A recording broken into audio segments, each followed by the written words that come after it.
The thoroughbred is a magnificent animal, bred for speed, bred to compete, the sport of kings. Wow, West Coast has it by 6. It's the all-new Let's Go Racing from Parks Casino and Racetrack. It's action-packed and fun for the entire family. 3 of them are right together with 1 furlong to go. Let's Go Racing is brought to you by the Pennsylvania Thoroughbred Horsemen's Association. It's fun to see them run. A very pleasant good morning, racing fans, and welcome here to Parks Racing for Let's Go Racing, the 2019 debut of Let's Go Racing. And we welcome our new fans here on PHL 17 by Eclipse Award-winning co-host Dick Girardi. And Dick, we have a terrific 2018 to go over here as we start the show. Our national coverage will take us out to Santa Anita for their opening day, the Grade 1 Malibu with our Pennsylvania Derby winner. Absolutely, McKinsey, who ran huge. We'll have local race of the week. We'll have updates on our superstars here coming into 2019. Eclipse Award-winning talk for you as you have your ballots going and lots more over the next half hour. Welcome here to Let's Go Racing. And Dick, Let's Go Racing has been on the air now for the better part of almost 3 decades. Kind of start a new era here as we're on PHL 17. Yeah, we're really looking forward to it. It's a great station. We know they've really gotten behind the show. They're into the PA Derby broadcast, which will be coming up in September, and we're happy to be with them. Absolutely. And again, the format will be much the same as we have been doing for many, many years, and we're glad to be here on PHL 17. Dick, 2018, so many great stories here at Parks, and we start with trainer John Service, who has been a national trainer for a long time, but something has been missing from his resume. Yeah, it's kind of hard to believe when you think about how successful John has been, and everybody remembers Smarty Jones from '04. Started training in 1984. This is his first ever Parks training title. And the reason did you just say that? Yeah, I did. And the reason is not because he's not been one of the very best here. He's in the initial Parks Hall of Fame class, but he just doesn't start as many horses, and it's based not on percentage but number of wins. Well, this year John didn't start that many horses either, but he won with 28% here at the track, 71 wins, beat Pat Farrow by 3, and I wrote about it this week on Let'sGoRacingParks.com, but John was like, when his assistant, Jennifer, came to him and said, hey, you know, we might win this thing. John says, we can't win it. We can't win this thing. And then he did. So congratulations to the service barn and everybody that works there. And it just, they've had a lot of really good horses this year, and a bunch of them won here at Parks. And Dick, we've had a lot of great riders ride here at Parks, and Frankie Pennington has just done something that nobody has ever done. First one to win 5 straight riding titles. Kendrick Carmouche had won 4. Obviously, Frankie had won 4, and this is actually Frankie's 6th overall, and it wasn't close. 153 wins, 114 second for Michael Sanchez, and a career high 23% winners for Frankie. And of course, he's sitting on his horse of his dreams for 2019, Maximus Mischief, who's getting ready for a run maybe at the Kentucky Derby. But yeah, Frankie's one of the best that's ever ridden here, no question. When we had more racing days back in the mid-2000s, he had 259 wins in one season back in 2006. Amazing number. A little different game. And while we were gone live for a couple of weeks, I also wrote a piece for Let'sGoRacingParks.com about Frankie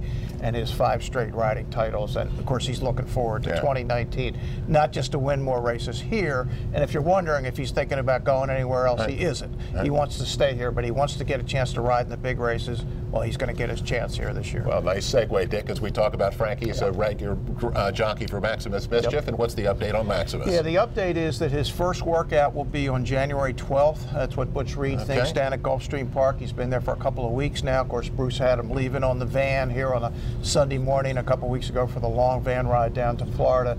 And it sure looks like the Holy Bull, the first Saturday in February, will be his first start as a 3-year-old. And I would think Holy Bull, Florida Derby, Kentucky Derby. That would be my guess. The Fountain of Youth is in between, which will have that option, but my suspicion is he'll want 2 months, then 6 weeks to the Derby. Dick, we don't have a lot of Breeders' Cup winners on our backstretch, but John Service and Jaywalk absolutely dominating the Breeders' Cup Juvenile Fillies, and she's going to go down to Florida too. And she's on my ballot, as is Maximus Mischief, my Eclipse ballot. I'll tell you what positions they were in. Well, I'll tell you, Jaywalk was right up at the top.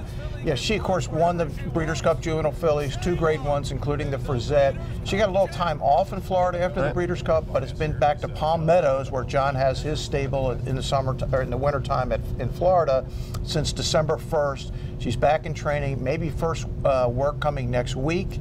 And John's thinking early March at Gulfstream for a race, and then maybe one more to springboard to the Kentucky Oaks. possibly the Ashland at Keeneland, but that's all to be determined. But very likely Jaywalk will have just 2 races. And can you imagine? My man Chuck Zachary is part owner of Jaywalk and part owner of Maximus Mischief. He could have live horses in the Oaks and the Derby on the first Friday and Saturday in May. Well, don't stop there, because there's another colt, a young colt that John likes as well, called Lucky Lee. Yeah, you called it here, Keith. Lucky Lee has won twice here at Parks. His first start he didn't run particularly well. Was in the slop. 2 fast tracks with Lasix. He's been dominant. Last start, 88. He's down at Palm Meadows with John. He's thinking the Withers on the same day as the Holy Bull at Aqueduct. And John is thinking he might have a shot with this horse. He's thinking Derby Trail. And of course, it's been a while since John's been on it. Chuck Zachary also owns a piece of Lucky Lee. So we'll see how that colt does. Well, this could be a great spring here at Parks, and we're going to keep you updated on all of that as we make our way through the next couple of months. Dick, how about we get to the local racing action now? We got a lot of great races to take a look at from the holiday weekend. We have our local feature, a 1-mile optional clamber horses in for $25,000 or a second level allowance condition. Number 7, Wentz. How about Wentz? He's back. Is our he's playing again. There you go. 5-2 for Trader John's service. After being off for 7 months, he came back to win an A other than. Yeah, and he looked really good doing it. The issue is he's now going a little longer, and he's running against older, much more experienced horses with a lot of wins. Dick, the second choice, number 1, 2 weeks off, is 7-2 for Trader Carlos Guerrero, a $25,000 claim back in April. Yeah, and this is a horse that's won eight times, and Wentz hasn't even started that many times. So that's where he's given up a lot of experience in this race. 1-mile allowance race for $47,000. Let's get the call from Mike Bozich, who is in for the vacationing Keith Jones. And Red Razzo's got to be a dozen lengths away from leader Wentz, who's clear by 1 as they midway down the back stretch. Jim is second by 3. Up on the outside, Harpoon continues to make steady progress. Third moves up into a joint third, wide of 2 weeks off. A length back to King Co is at the inside, starting to come under a ride. Holdor is wide of him as they go past the 46 2/2 mile. 3 lengths back to Quality Asset, 7th. The birds are scattered, and Red Razzo's trying to get busy from last. Midway around the final turn, Wentz continues to show the way. Up on the outside, Harpoon continues up now, grinding second. Jim's coming under a ride third. As they come to the top of the stretch, they straighten the way for the stretch drive. It's Wentz from far back. Red Razzo is looping up now. Red Razzo with giant strides takes the lead in a quick burst of speed. Harpoon on the outside second. Wentz is dropping back in between rivals. Hodor out wide is Quality Asset, but it's Red Razzo trying to sustain, being kept the task. Down to the finish, Red Razzo KO'd him. Red Razzo impressive. Well, no Wentz, no 2 weeks off. How about from off the pace, Dick, number 5, Red Razzo, who opened up at 3-1 but slipped off at 5-1 for Manny Escavella. Trainer Pat Farrell wins by daylight, plays 12-20 to win. I think Red Razzo is one of those late runners who is pretty consistent, but when he cranks up a big one, it's a big one. Yeah, this was a big one. I mean, this was Red Razzo at his very best. This is his 9th lifetime win. The horses that ran 1-2 were mentioned a lot more experience than Wentz. Harpoon had 12 wins, so Wentz ran okay, but maybe, I don't know if it's the distance or the competition, but right now Wentz is just not playing. What's going on with Wentz? Red Razzo, that is his 50th career start, now over $500,000 in earnings. Well, Ask the President, our segment with Sal DeBunda. Pat Cherokee sat down with our president, and this is our segment this week for Ask the President. One of the key things that actually has drawn some misconceptions has been about how the industry, the horse racing industry in Pennsylvania, actually gets funded. This program that exists uses no tax dollars in Pennsylvania. There is a shared revenue process. Explain that to people, because I don't think everyone understands that. Well, really 2 sources of revenue to the horse racing industry. And one is pari-mutuel, that's the bets. Okay, we get a percentage of what's left over after the win. So when a bettor gets their win back, what's left is split up among the state, the racetrack, and the horse. So we get a share of that. The other what's happened in the last 10 years, we also now get a share of slots, because when the slot legislation was coming in, we realized that the tracks were going to be competing with our horse racing, so they agreed to pay us a percentage of their slot revenues to give us to help increase purses. But we were very careful to not only take it for purses, we took it for breeders, the breeders program, we took it for health care, and we took it for pensions. Most other jurisdictions took the money for purses, but didn't do what we did in terms of helping the breeding program. So for example, of every dollar we get from slots, only 80% of it goes to handle. 16% goes to the breeders and 4% goes to the pensions and health care. We have a health care program for our trainers. We also have pensions for people who retire. And one of the reasons why that was important to us, Pat, was that we're a year-round facility, so that the people here live here, go to school here, raise their children here, and they retire here.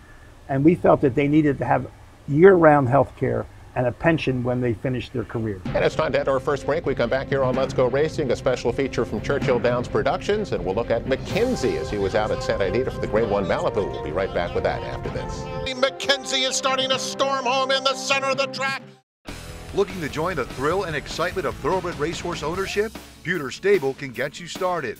With more than 25 years of experience under the leadership of Greg and Kate DeMasi, Pewter Stable is one of the industry's leaders in racing partnerships, winning hundreds of races and millions of dollars at racetracks all over the Mid-Atlantic, including New York. No markup, no management fees makes our partnerships unique and affordable. We are Pewter Stable. Racehorses are pampered, treated with care, and loved. Nothing is more important than their health and their safety. We do right by them, and they do right by us. the hard-working folks Who proudly earn our living. In Pennsylvania's horse racing, and breeding industries. Horse racing is a lot of fun. but it's so much more. It provides tens of thousands of jobs, Jobs and billions in economic impact each year. all across the Commonwealth. Horse racing in Pennsylvania. It's a winner.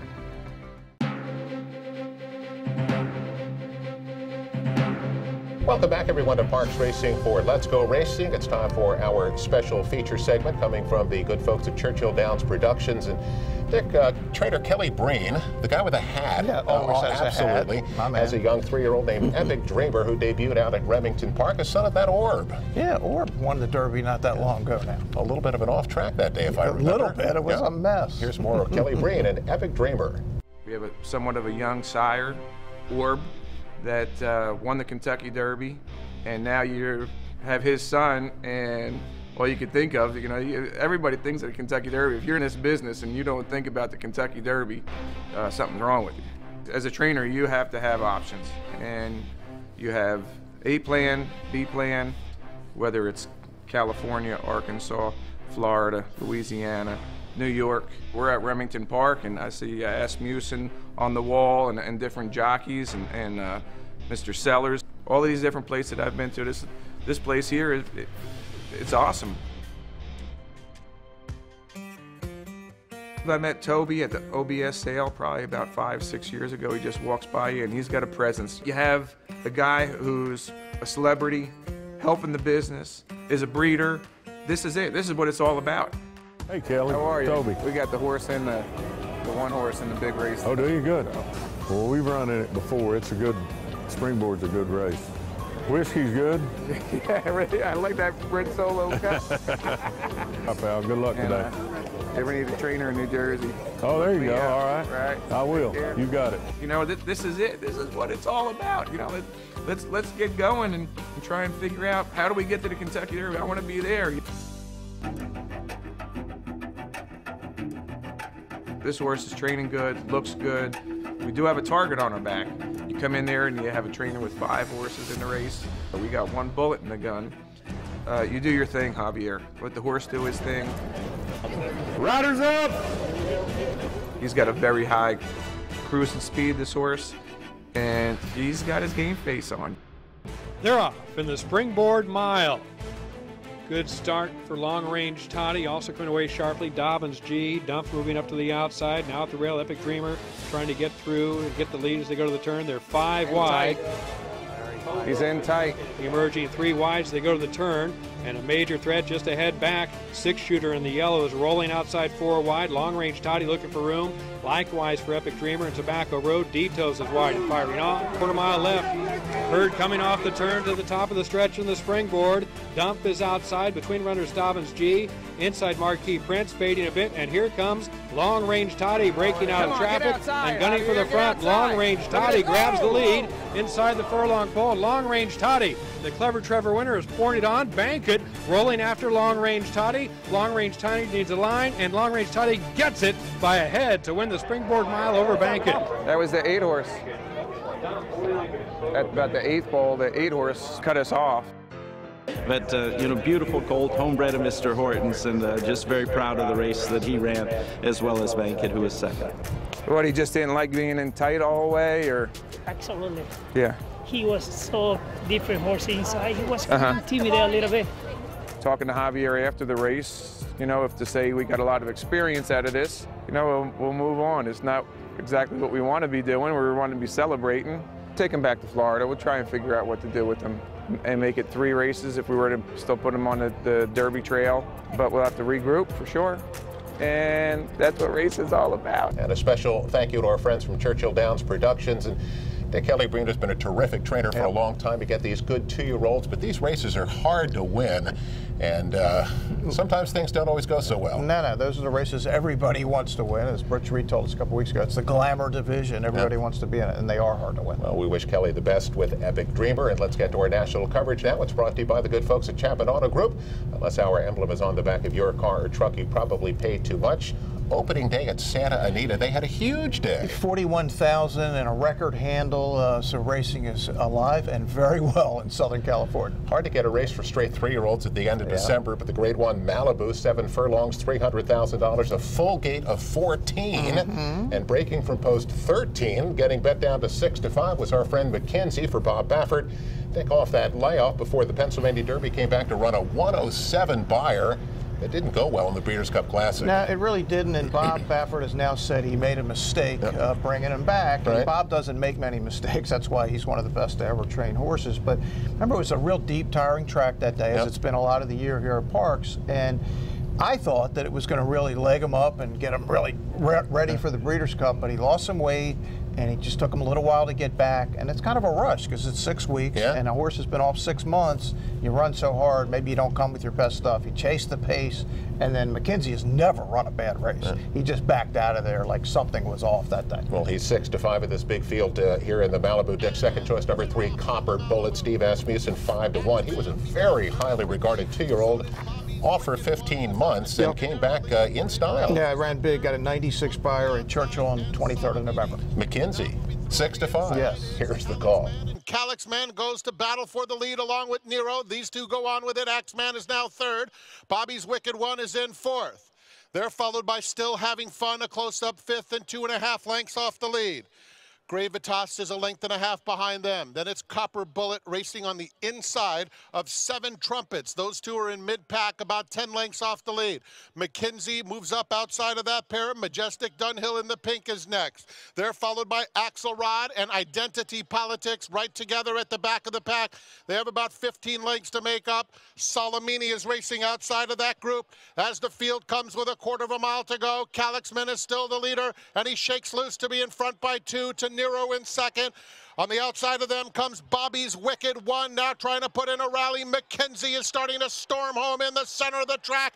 There's an 1/8 mile to go. Calixman is the leader. Here's McKenzie finishing strongly on the outside, and he goes right on by. Still Having Fun moves through along the inside. Axelrod, Identity Politics. It's McKenzie in a dominant performance. Well, Bob has said over and over again how much he likes the talent of McKenzie. And Dick, it was on full display here in the Malibu as he just roared away to win by almost 5 at the end, beating a very good field, paid $4.40 to win. What a performance. Yeah, he ran by this field like they just weren't even. There was no other horses in the race. Came wide, didn't matter. Won by almost 503 buyer. He's back. He's going to have a great 2019, and Bob Baffert has another star in his barn. Plus, he's got 1 million live 3-year-olds for the Derby as well. Dick, the big handicap race on opening day at Santa Anita was the Grade 2 San Antonio, mile and 16th for a purse of $300,000. Another very strong field. Number 2, Battle of Midway. It's a 3-2 favorite for trainer Jerry Hollendorfer. Dick, he's coming off a win at the Grade 3 Native Diver, but when you look back, he was 2nd in the Santa Anita Derby, 3rd in the Kentucky Derby, which we often forget, and then won the Breeders' Cup Dirt Mile. Now, this is a really neat horse. As you said, he had a little bit of time off, but he's come back and looks like he's come right back to his best form. Second choice, number 3, Dabster, is 9-5 for trainer Bob Baffert, and while he has been extremely consistent, still looking for that first graded win. It was essentially a match race last time in the Native Diver with Battle of Midway and Dabster. They ran around the track together. Could happen again. Well, let's take a look at the Grade 2 San Antonio from Santa Anita. It's the long shot Pitino carving out the fractions. The familiar rivals, Battle of Midway and Dabster, are right together with just under 6 furlongs to run. Then Gift Box inside Tatters to Riches, 4 lengths off the lead. Another 2 back to Yulong Warrior. The whip is out early on Airstrike, who is asked to get going. Sonneteer next, and Beachview continues to trail. Half mile left to go in the San Antonio. Pitino's been there every step of the way. Battle of Midway and Dabster remain right together, second and third. The gray Gift Box is in fourth, 3 lengths off the lead. Tatters to Riches now comes under serious pressure. Yulong Warrior goes by him. Airstrike is next. Then Beachview and Sonneteer. They're midway on the far turn. Pitino surrenders. Battle of Midway and Dabster, joined by Gift Box, who accelerates on the outside. 3 of them across the track, past the quarter pole and turning for home. Airstrike 4 behind them. Then it's Sonneteer. They're coming to the 8th pole. Gift Box in the center of the track up to take a narrow lead. Battle of Midway and Dabster remain right together. These 3 continue to the wire. It's Gift Box, Battle of Midway, Dabster between them, Gift Box in front. Well, Dick, you mentioned the match race, Battle of Midway and Dabster last time out, but how about Gift Box? Here comes Gift Box at 6-1.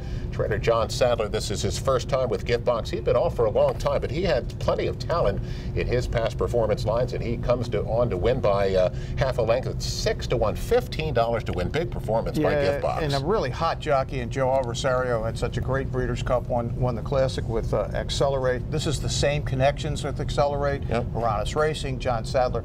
First time since March, and was trained previously by Chad Brown, so went to from a really good trainer to another one. 101 buyer. This is impressive by Gift Boxes. As you said, Keith, it's a pretty neat horse. And $15 to win. Not bad there. Let's get to our next break. We come back here on Let's Go Racing. We have our weekly awards. We have our Turning for Home Horse of the Week. A little race recap. We'll be back with all of that after this.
Welcome back, everyone, to Parks Racing for Let's Go Racing. Time to take a look at our Turning for Home Horse of the Week. Of course, it's brought to you by the good folks at Turning for Home.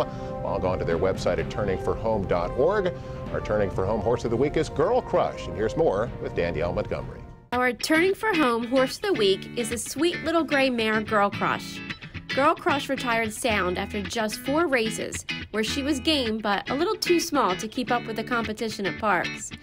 This 3-year-old mare by Tale of a Cotty was bred in Kentucky and retired by owner Anthony Merlino of New Jersey and trainer Phil Aristone.